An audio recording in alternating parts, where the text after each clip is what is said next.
of the things I want to talk about here, especially since we've been talking about a lot of different countries and the way that they present and review for care for the children, I really want to talk about, again, what I've presented back here. This is back in 2019, but more so, and it's in my books.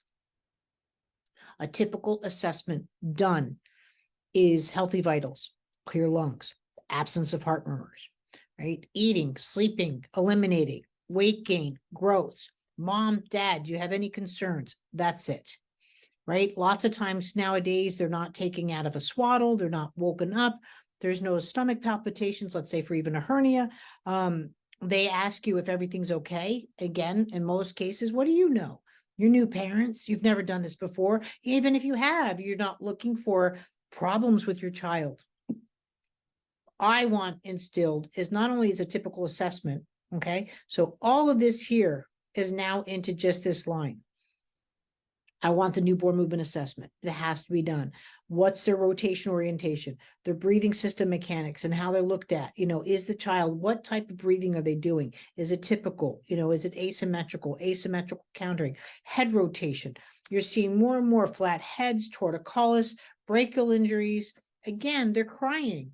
Absolute horizon. Can a baby be picked up and put down without a startle? Things like that. Things that there needs to be more education from the pediatrician to the parent.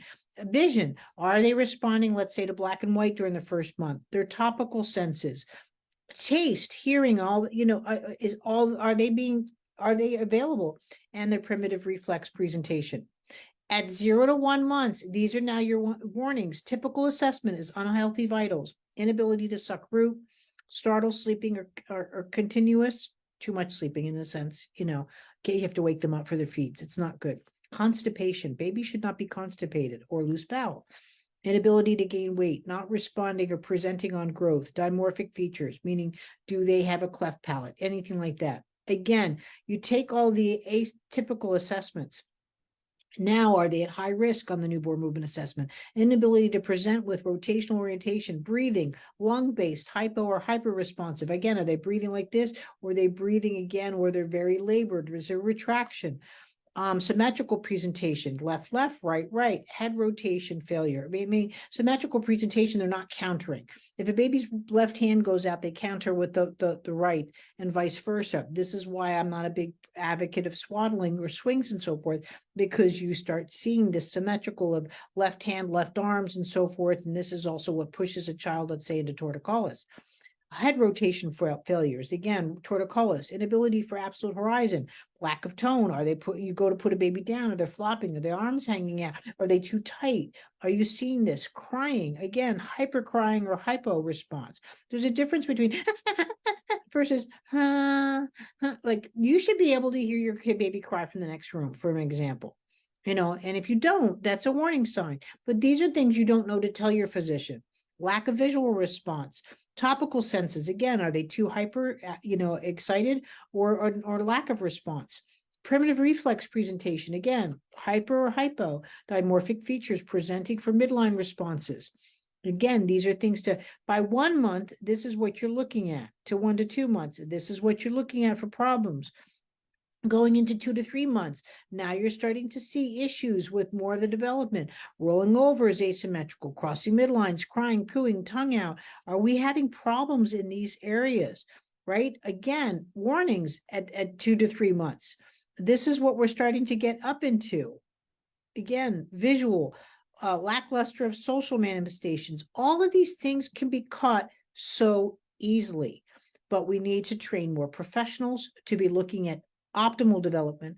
We need to train more parents really had to be, again, their own, sometimes medical advisors. I'm sorry to say. I am very upset at many countries. I am very upset at many countries that don't share patient reports, all of the reports. This is their medical information. Parents need to know how to read a report. They need to make sure that their child's being seen and that they're being heard. And I know that many doctors do not have a half hour to spend with parents. I understand that.